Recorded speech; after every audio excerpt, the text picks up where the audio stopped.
Yes, hello everyone. Welcome into the Full 10 Yards at Betting podcast. Hope you're doing well. Thank you so much for joining us. We are looking ahead to week 4 in the NFL. Week 4, guys. Week 4. We nearly had a month's worth of action already. Doesn't matter what year it is. Doesn't matter where you are. The NFL season always goes too quick. But there we go. Obviously, the week 4 sees the start of the London game, so we'll be having a quick look at that as well, and obviously over the next couple of weeks. But to look through week 4 action, he's returned from Croatia perfectly fine. There was no I don't know, what was it, some air traffic control issues at Heathrow or Gatwick or wherever these days, but you probably went from Manchester, didn't you? We did, yes. Long flight, long drive up to Manchester, long drive back. Probably longer than the flight was, to be honest. No, we good travel all round. Nearly couldn't get to Hvar, which would have been gutting. There was a massive storm that hit that weekend, but one of the ferries that we were meant to be on cancelled. We got on a different one and managed to get over there. A bit wibbly wobbly, but made it and made it back well. Did you drive through Salford? Because I know how much you hate Salford, so I wonder if you drove. Like, I've got images of you driving through Salford with your middle finger out the car, No, out the car window. no. Drove past Robbie Savage's team, Macclesfield. Drove past there. Drove past Leek Town, I believe it was. They were the two grounds I went past. Nowhere near Salford, thankfully. Yeah, that made your holiday even better before it even got going, right? Too right. And Liam, good evening to you. So, how are we doing?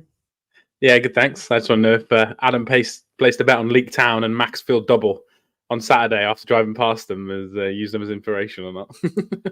I should have done. It probably would have been better than my bets on this one.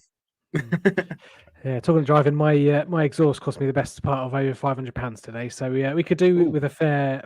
Yeah, exactly. Winners. Ooh, yeah, I walked into the car garage and I said, I'm here to pick up the Citroen DS3. And she's like, "Oh yeah, you're the expensive one." I was like, "Cheers, thanks for that. Thanks for that." It just, I know, obviously, I've had my fair share of heavy bills with that car, so I wasn't overly surprised. But alas, it's let's find some winning opportunities this time. Let's try and find some winners to help pay for some of that. Just a quick overview of last week. Liam is on a bit of a roll. He was 5 out of 6 last week to go with his 4 out of 6 week before. So doing very well. 9 out of 18 overall, but Liam doing the heavy lifting. I was 2 out of 5, as was Adam as well. So obviously, me and Adam got to pull our socks up. Liam, keep going as you go. Make sure you're doing very well indeed. Let's have a look then at Thursday night football. Very intriguing clash in the NFC North between the Lions as they travel to Lambeau Field to face the Packers. The Packers are 1.5 underdogs here, 21-20 for the main line. Over under here is 46.5. I think this is going to be a fascinating game, and I'm tempted to actually stay up and watch this one. I am slightly surprised that. I suppose it's because you're not used to seeing the Packers underdogs versus the Lions at home.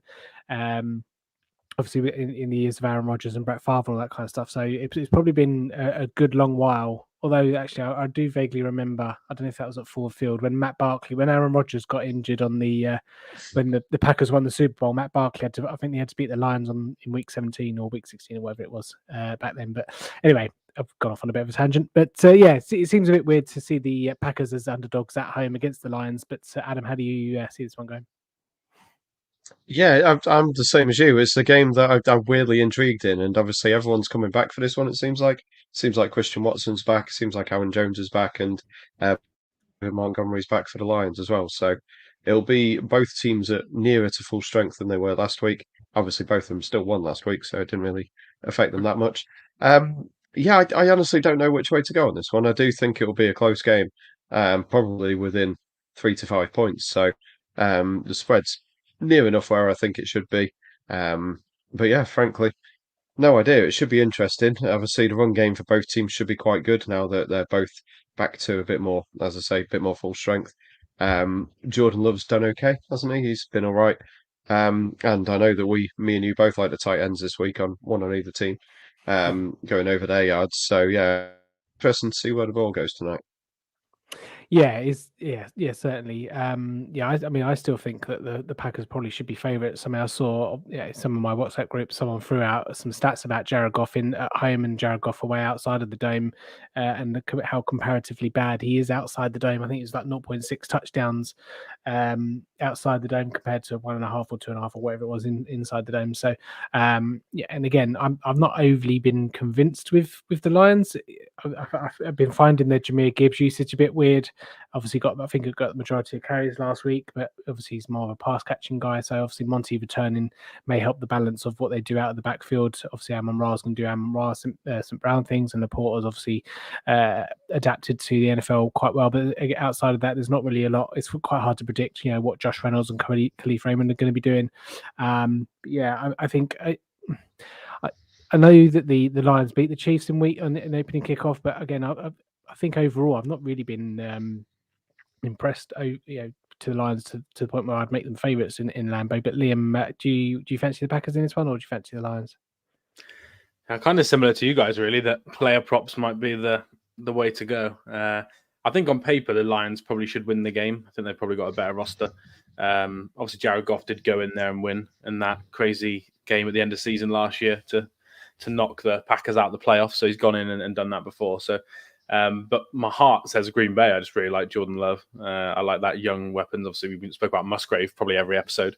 One of my favorite kind of tight ends in the league. So I think I'll probably be staying away just because I do think it's going to be quite a close game.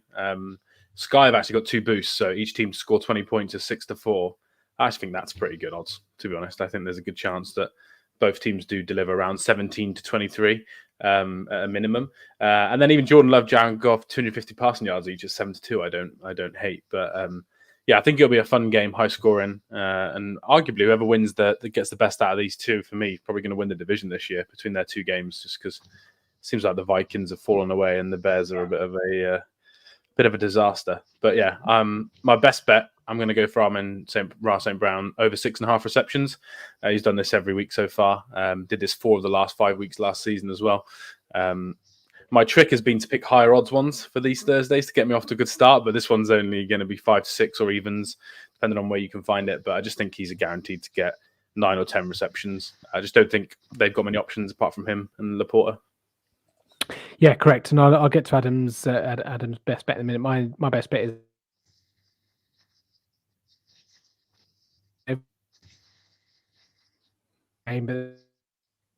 Tim's frozen. I can tell everyone that his best bet is Luke Musgrave over 34.5 receiving yards. I have pivoted off of my receiving yards one for Sam Laporta. He was over 44.5. I believe it's 42.5 now, but I'm going for over 4.5 receptions for Sam Laporta. He's had 5, 5, and 8 in their 3 games so far. And a bonus little one for me would be Khalif Raymond over 21.5 receiving yards. That's 1 catch for him. So assuming he's going to get 1 catch, I'll go with that. They've only just popped up the prop lines on everyone else, so that's the one. So Laporta over 4.5 receptions for me will be the one. I get night and wait for Tim to come back. Sunday night sees the Chiefs travel over to New York to take on the Jets. Obviously, the schedule makers were expecting Aaron Rodgers versus Patrick Mahomes in this one. It is not quite that. We're getting Zach Wilson, or maybe Trevor Siemian, or maybe Tim Boyle. Either way, all 3. Quite possibly all 3. You could have all 3 of them on the field together, and they still wouldn't be as good as Patrick Mahomes. So, it's unsurprisingly, I think we're all expecting the Chiefs this one. Me and Tim have gone for Chiefs minus 9.5 as our best bets. And Liam, I'll let you have a little chat. Yeah, I've decided to go. So the line for the Chiefs over is a bit higher this week, but there's alternate lines on Sky. So I've gone for Chiefs over 23.5, which is only 8-15. So not a great bet, but because for some reason the bookies didn't have many odds out for the player props for this game. There's not many boosts or anything out. There wasn't much else that really kind of stood out to me. There is a fun one for Patrick Mahomes to have 2 passing touchdowns and Kansas City Chiefs to win, which was just under evens, but it dropped to 8-15 after the odds had been out for about 30 minutes. Literally 35 minutes. I went back and checked and it's down to 8-15. So people have been obviously absolutely hammering that. So yeah, there's not loads yet, but I think there'll be some interesting props that come out. There'll be one, it's not out yet, but normal Travis Kelce to score a touchdown, Chiefs to win is a favorite one of mine. It's normally just over around 2-1. But yeah, I'm going to go for the Chiefs over 23.5 points. Jets defense is good, but Chiefs offense is kind of rolling a bit more after last week, and I think the defense might score 10 points because of Zach Wilson. So we'll see.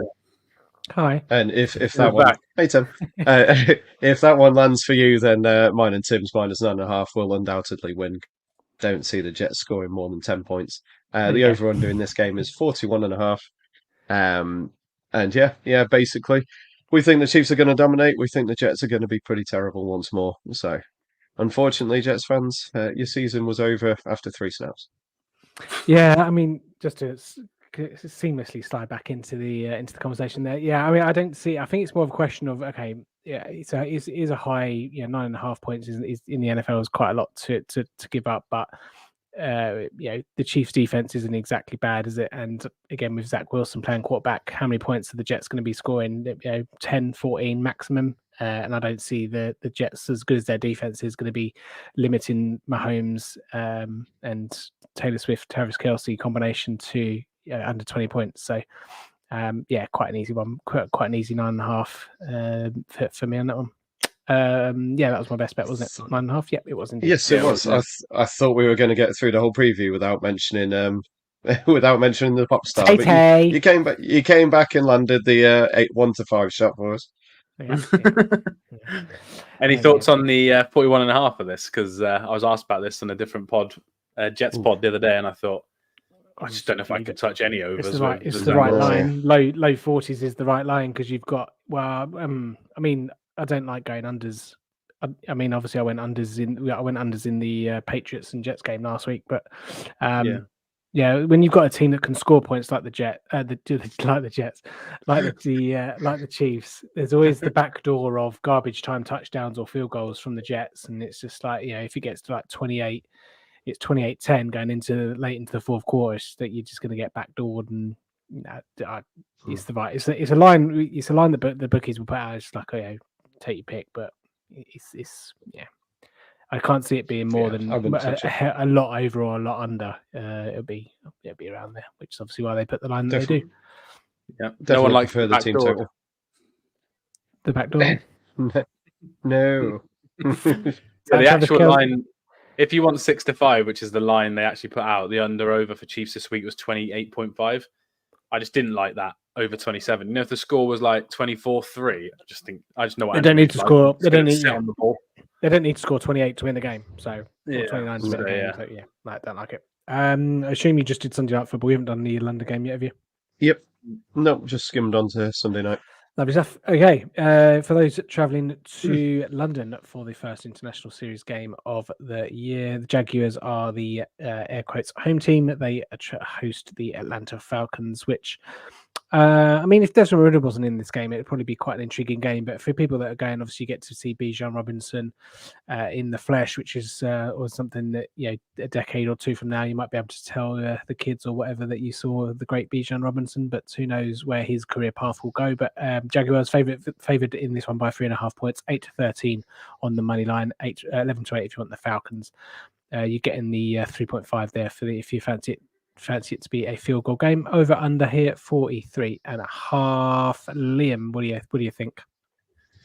Yeah, it's a weird one, isn't it? Because Jags offense not looked as good as not as good as I thought. I don't think as good as a lot of people thought, and I thought their defense would actually be worse than it is. I know they wasn't great last week, but first 2 weeks it was pretty good. And I don't think it's great to then have to travel and have a couple of days to prep for a game. And I think defensively, the Falcons are a bit of a nightmare to prepare for because you don't know who's going to run at you. You don't know what crazy play Arthur Smith's going to put in, regardless of how bad the quarterback is. So I was surprised to see the line have the hook. So my best bet, if I had to bet on this game, would be I think Sky can do -2. So just to get you that, if you get a field goal, I know it's never normally good to buy the juice, but I just think -2, 8-11 is probably my best bet. I don't think the Jags can afford to lose this game, and Trevor Lawrence is still playing very, very well. So I just think if they can sort the offense out and give the play calling hopefully back to Doug this week, because he hasn't been doing it for the first 3 weeks, I think the offense will score enough points because Desmond Ridder is actually starting to work progressively worse every week now. So for me, I just think the Jags are going to win. But it's London, and the games are always weird. So I just think -2 is a lot safer for me than 3.5. Yeah, you mentioned obviously lack of prep time. I mean, I don't know really know how much prep time Arthur Smith and the Falcons need, because essentially it's just run the crap out of the ball. So yeah, it's not as if they need a day or two to focus on the passing stuff. But yeah, I mean, yeah, the Falcons passing attack is putrid, like Kyle Pitts and Drake London. I mean, what have they? Yeah, show me a highlight reel of them two this season. It'll be under 10 seconds of a highlight reel. So yeah, again, it does feel like a bit of a weird game. In the you look at the over under there, 43.5. You kind of think, oh, it might. On first glance, you think, oh, that should be over, because you can just see both of these teams scoring over 20 points. Liam definitely does. Yeah, but then on the other hand, it's just like we think, you've got the Falcons offense, which is one-dimensional. You've got the Jaguars offense, which is stuttering a little bit, and as Liam said, the Jaguars defense is looking better than first advertised, and the Falcons can be a bit frisky. So it's just like I don't really know what to do with this game. It's just kind of, if I had to, I'd probably agree with you. I'd probably take the Jaguars under a field goal and take the maybe not -2, but do -3, and then just get my money back when it's a field goal game. But it could be a tie. I can't remember the last time I had a tie in London, but Washington versus Bengals. Yeah, was that the last one? Yeah, was that 43 all? I can't imagine there's been another one since then. Yeah. Admittedly, that was 5 or 6 years ago. But yeah, but here we go. I'm going to call it tie ball game, overtime. What is happening in London. Yeah, good odds. That'll pay for your car. That'll pay for my car. Yeah, it's usually around 10-1, isn't it, or something like that? So yeah, I might have a little look at that. Adam, your thoughts? Not much more to say other than what you guys have said. Obviously, we know the Falcons' game plan's going to be trying to run as much as they can.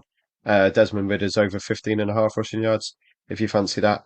I do like the tight ends. Obviously, me and Liam have kind of gone back Cole Pruitt and Jonnu Smith, and he's again a big price.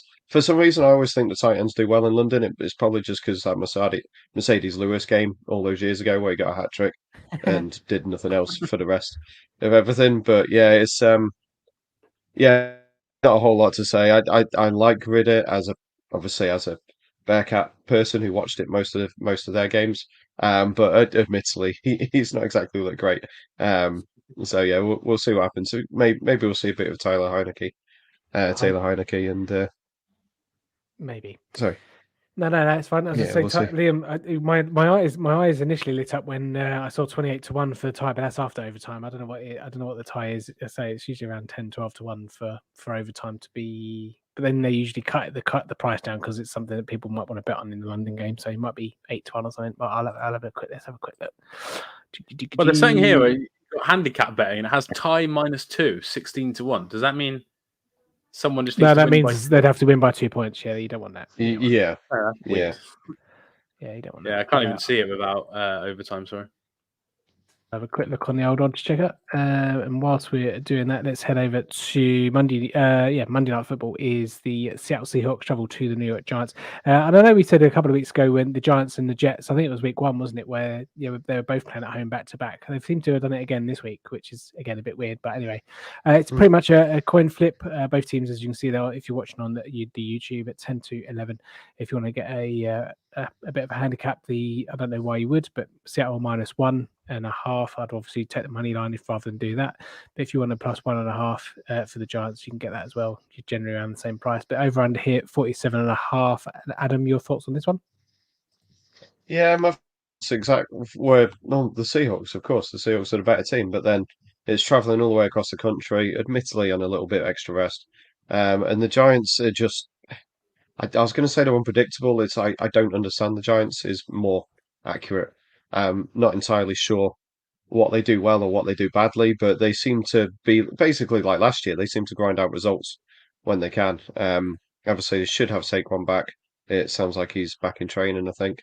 And then I guess Daniel Jones running and long bombs to Darius Slayton and obviously the short stuff to Darren Waller. And then the Seahawks obviously are quite well loaded. Obviously, Kenneth Walker had a very good game last week. Charbonnet got a couple of red zone carries. It was quite close to getting in at one point. So maybe spread the load a little bit. But Walker did get, I think, 20 touches last week and obviously a couple of touchdowns and fantasy leagues. And then their passing game obviously is pretty good as well. So it's a weird game. I feel like the Seahawks should win quite easily, but it's not one I'll be backing. So I can't even remember what I went for. I bet on the I went for the same as Liam did. So I'll let Liam explain that one because I was just going to go for the Kenneth Walker touchdown, but he added a little bit more.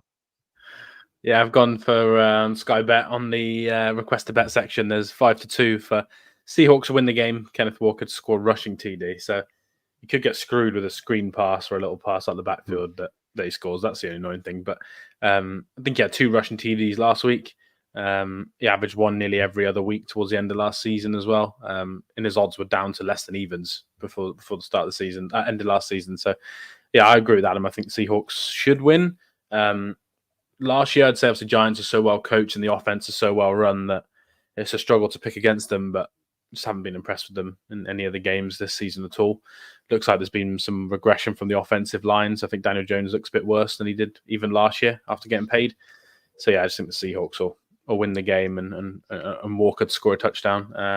Yeah, I'd take them plus 1.5, but I just think you may as well just put them on the money line as well. If you could even alternate it and go to -3 because I just think they should win by a touchdown. The offense has looked great the last 2 weeks.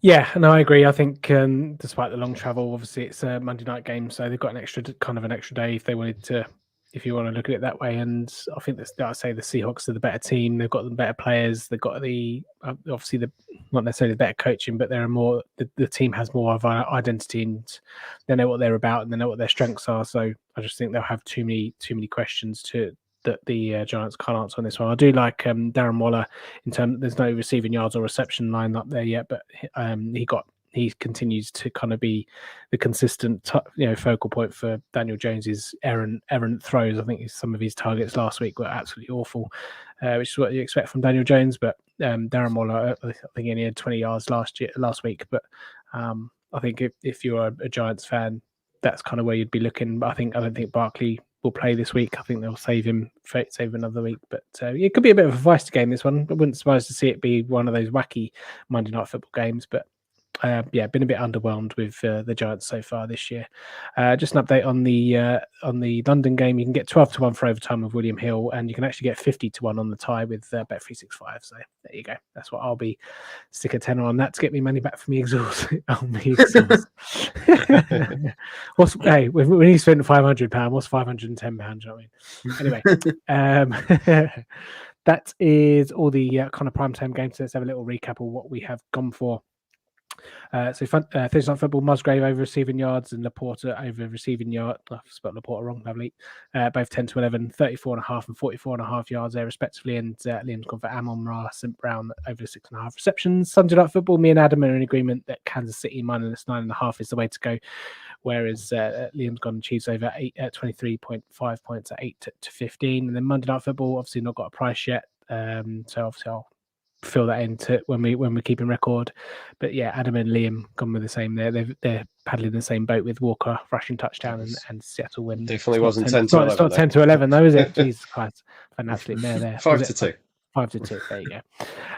Okay, let's move on to kind of the rest of the Sunday games. Then I'll sling the handicaps across the screen there, so people on YouTube or wherever you're watching it can have a look at them. But Adam, give us your best bet for a spread. Yeah, this surprised me when I looked at the sheet. I've realised I've gone for Colts -1.5. It was I was fresh out of work and looking on my phone, and I was like, okay, yeah, that one makes sense. Weirdly enough, I've just had a look on Paddy Power. Money line for Colts is 10-11, and Colts -1.5 is 9-10. So yeah, scratch that. Let's go for Colts money line, 10-11 on Paddy Power. Similar to the Seahawks, so why if it's a coin flip, why are you taking -1.5? That's very slightly. The prices are the wrong way around. Like you're getting less money for -1.5. So if they only won by 1, you'd lose, but you'd getting less money anyway. It's basically all in the health of Anthony Richardson. If he's back healthy, which I believe he should be, he's out of concussion protocol, and I think they said he's going to start. Then I don't see why they won't be able to run what they want on the Rams. Obviously, they beat the Ravens in Baltimore last week. A fairly big shock, obviously, without Richardson. And this week they're playing a Rams team who played on Monday night on shorter rest, who lost their left tackle. I don't know what his health for the rest of the season, but I know that they were dominated after he went out last week. So while the Colts don't have the best defense, I just think they will be able to outscore the Rams. Obviously, the Rams have looked fairly good in a couple of their games this year, surprised a lot of us, but maybe the word is out on how to slow them down now, and we'll see how the Colts do on it. But yeah, there wasn't a lot of spreads I liked this week, to be honest. So that was why I landed on the Colts. Yeah, well, obviously we did our little game of trying to. Well, me and you did this week of trying to say what the lines were, but it's quite a lot of them were a bit nasty to try and call. So yeah, I mean the Rams obviously had a good first few weeks, keeping Stafford clean in the pocket, but he got sacked a hell of a lot last week. So yeah, it'd be interesting to kind of see if was it the first 2 weeks or is it last week? What was last week just a bit of a blip, but yeah, Liam. Yeah, it's adding to that as well. Colts defense looks pretty good. So if they are without their left tackle, I think you'll get sacked a lot again. I think that's the worry if you're a Rams fan. But yeah, I agree with Adam that there wasn't many spreads. I was kind of narrowed it down to 2. So I liked Ravens +3. And then they had more injuries that came out yesterday. Roquan Smith, I know, had a bit of a knock, but probably should play. Kyle Hamilton probably isn't going to play. So just gone to the point with the Ravens again where it's a bit of a worry on who the hell's going to play every week. So I've avoided that. And I've gone for probably the most exciting game. I've gone for Bills -2.5, home to the Dolphins. Obviously, recency bias, 70 points. People think they're the best team ever. I was going to say, if the Dolphins don't win by 50 last week, what's the line? 3.5, 4.5? Oh, yeah, I would think it was probably 4. Yeah, something like that. So, yeah, I just think I put them to win the division. Josh Allen's a far superior player than Tua, as much as Tua has good stats this year. I think the Bills' defense is probably better than the Dolphins' defense. That hasn't looked great through the first couple of weeks. Bit of worry about how much they won last week, because if you look at the tape, they just threw some crazy plays down towards the end, and that's purely to make Buffalo spend loads of time to prepare for these crazy runs with 3 running backs on the field and all this sort of stuff. But I just think the Bills are a better team, and it's never great to fully trust Josh Allen, but this is the exact sort of game where he'd throw for 400 yards, rush for 60 yards, and truck someone for them to win the game.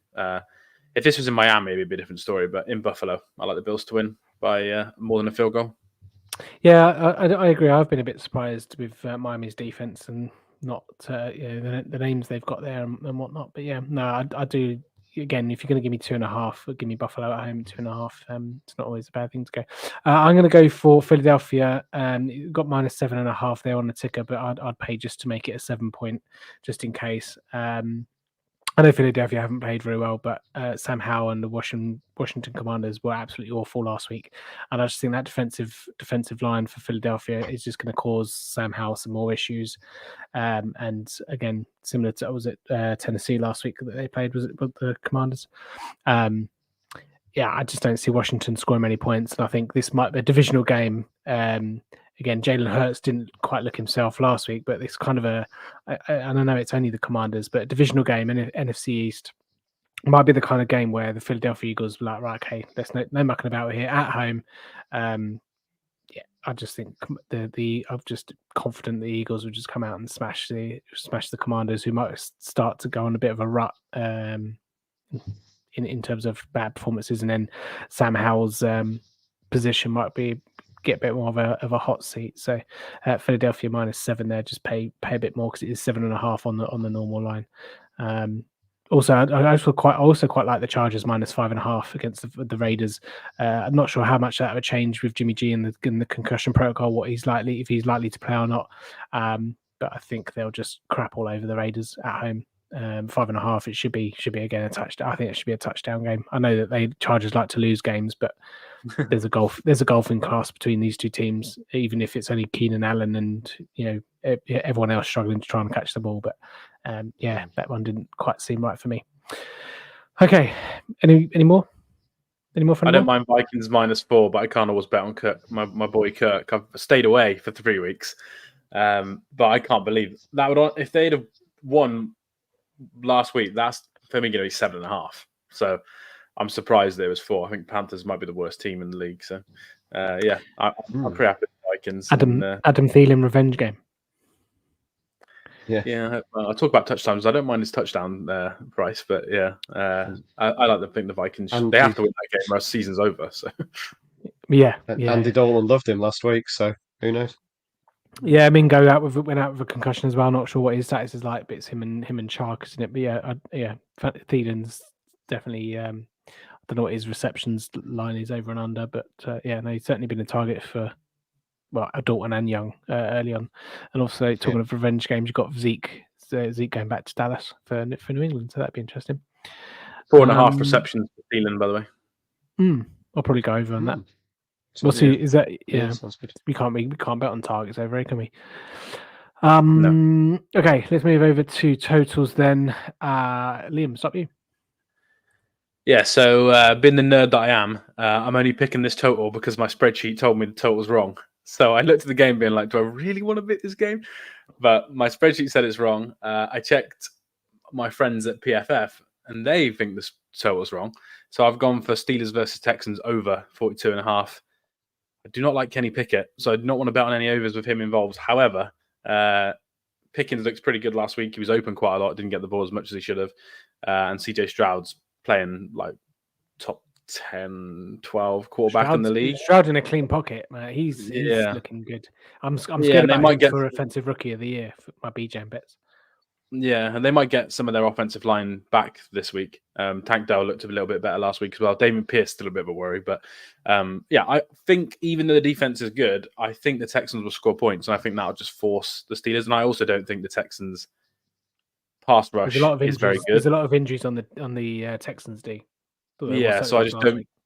Yeah, I just think that's going to lead to a kind of Steelers preseason game where they do score 24 or 27 and they look a little bit better just because of who they're playing against. And then I think CJ Stroud can go toe for toe the other way. So yeah, I think I had the total at 45.5. So to give me a whole other 3, I just think, I'll take the over on 42.5.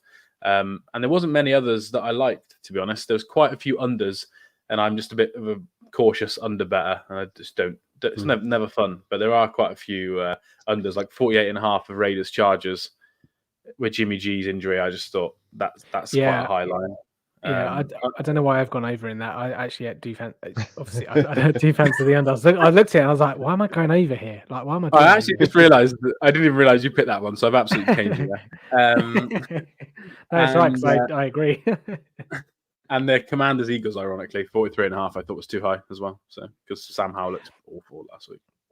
Yeah, again, I don't really know why I've picked over 48.5. I actually do really like the under in the Cleveland Baltimore game. I can't see Baltimore scoring a lot of points, and I think Cleveland's again just kind of set up as a team that aren't really going to score that many points. So it just depends on how well kind of Deshaun Watson plays, because I think obviously you can throw on Baltimore, but if they turn it into a bit of a run fest and it's a AFC North slobber knocker under 40.5, I'd be surprised if they both get to combine to 30. So if Jimmy, obviously because I picked over 48.5, I'll stick with it because the Chargers could probably put that up on the Raiders themselves. But if Jimmy G doesn't play, I'll go under 40.5 there at Cleveland Baltimore. Adam. I've gone for Bengals Titans under 41 points. Obviously, the Bengals are struggling to get things going on offense this year, but their defense is pretty damn good. And the Titans, they are not great at the moment. Obviously, Derrick Henry seems like he's finally hit the hill and is coming down the other side. Also, the Bengals, last time they played Derrick Henry, they allowed him just 38 rushing yards from 17 attempts. So they know how to stop him. Not too fussed about DeAndre Hopkins doing much. Ryan Tannehill obviously has been kind of up and down this season. As much as I want it to be an exciting game for the Bengals, 30-10, that'll do me to the Bengals, and we'll call that a day. But yeah, under 40 game is my bet. I don't see many points in that one. I do see points in the Bears versus Broncos. I know Liam mentioned someone else as one of the worst teams in the league this year, but Bears and Broncos are terrible teams at the moment. So I wouldn't be surprised if there was actually a surprising amount of points in that one. Because it's a save your season game type thing, isn't it? So it could be somewhat one of the worst shootouts you could see, like a really badly made Western. It could quite possibly be that. Obviously, we know that the Broncos can't can't defend. It's just whether the Bears can get it together and actually score some points. But yeah, I wouldn't be surprised if that's a 30-all kind of game. Yeah, weird one. I think was there something else that I liked? Carolina, Minnesota could be a high scoring one as well. Both defenses are somewhat questionable. Yeah, but that leads me nicely on to Russ Wilson is John Wayne. Yeah, maybe. Maybe indeed. Touchdown scorer is my favourite one. There's not a lot, and again, I don't know why all the bookies are dragging their heels this week. Bet365 had a couple, but there's not really a lot out there, which is slightly annoying because obviously we can't really show you or give you kind of our thoughts. Like we can't get any gems like Justice Hill 15-1 in week 1, but Justin Jefferson 5-6 for me against that Carolina. So you can throw on their secondary all day long. So Justin Jefferson at 5-6 certainly appeals to me. But Liam, I really like yours. Yeah, I've gone for Olave at 15-8. Obviously, the quarterback issue there, but Jameis is just going to throw it. Jameis against the Bucks. Come on. Yeah, Jameis against the Bucks is going to throw it even deeper down the field. And Olave's looks really, really good this week. I know he scored a touchdown in 2 of the games that I've watched, but I don't know if he scored one, if that was last week or not. But yeah, they use him a lot. He's clearly wide receiver number 1. I think the Saints defense is good. And the Bucks defense is good, but I still think there'll be enough kind of points in this game that Olave will get the crack at scoring a few touchdowns. And I also think, like you said, James will just YOLO it up and chuck it up. So yeah, that was my best bet. I did like one for Adam. I did like Jamar Chase 2 touchdowns, 10-1. This is American odds, so because ours aren't up. So I don't know if this will be the same odds over here, but he leads the NFL in target share without a touchdown in the red zone. So I feel like this will be a week where they just target him. Joe Burrow throwing at him a lot, and I think if they just get in the red zone a little bit more against a weak Titans secondary, he could score 2. And then I didn't mention it earlier, but Evan Ingram 3-1 in that game in London. It's not bad. I think that's a good bet. I think he's got a good chance of finding the end zone for them, especially with how weird the uses of Ridley and Kirk at the moment. Like they get one half where they get the ball thrown to them a lot, next half they don't get a single target. So I just think Evan Ingram seems to be one that they keep using. So yeah, 3-1 for him. Good odd. Yeah, but just a point on your Jamar Chase. I mean, you can say that he's not got anything kind of in the red zone, but considering how short that Joe Burrow's field in his mind was last week, where his depth of target must have been about 2 yards. It's almost as if he was playing in the red zone every snap that he was playing. So I don't think I haven't got any chance. I ain't got any issues with Chase getting the ball. They've just got to get down to the red zone. But there we go. Adam? Anthony Richardson 7-5 was the only one I had a quick look earlier. Just as I say, like if he plays, I think he's going to score. So getting above evens, I was quite happy. You probably will be able to find better for him. But William Hill didn't have him priced up, I assume because he's not confirmed in yet. I was looking for Zay Jones as well for the Jaguars. Again, Paddy Power didn't have him listed, and because I'm randomly on a Dutch VPN, I can't get on Bet365. I don't know why I'm on that. It's just I couldn't change it because I was already on the stream. So, yeah, no idea why. Probably because NordVPN stole 118 quid off me yesterday. But yeah. Anthony Richardson was the only one I found, and after I mentioned Michael Pruitt, he was 14-1 on Paddy Power, 22-1 on Live Score Bet if anyone uses that. But not a whole lot out there for me, unfortunately. I will be getting a London game preview and a Sunday preview, obviously, over the weekend, but not done my work yet. Yeah, obviously tdtips.com, that touchdown tips on Twitter. If you want to go read that preview when it does come out, let's have a quick overview of our best bet trebles then. Handicaps: Philly -7, Indianapolis -1, Buffalo -2.5 for the boys here, 5.35-1 at Bet UK. And fellas, we have a Rey Mysterio Booyaka 619-1 accumulate on the total points there. That's probably the main reason why I kept the over 48.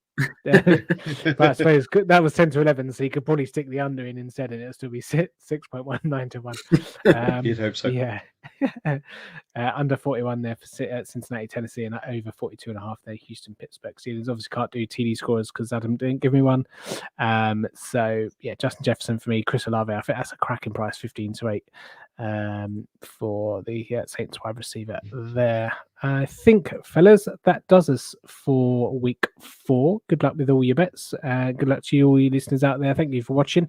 So if you are going to the game, enjoy the game. Hope you have some winning bets as well. And we'll be back next week to kind of look over week 5. We will see you then if I can find the outro. There we go.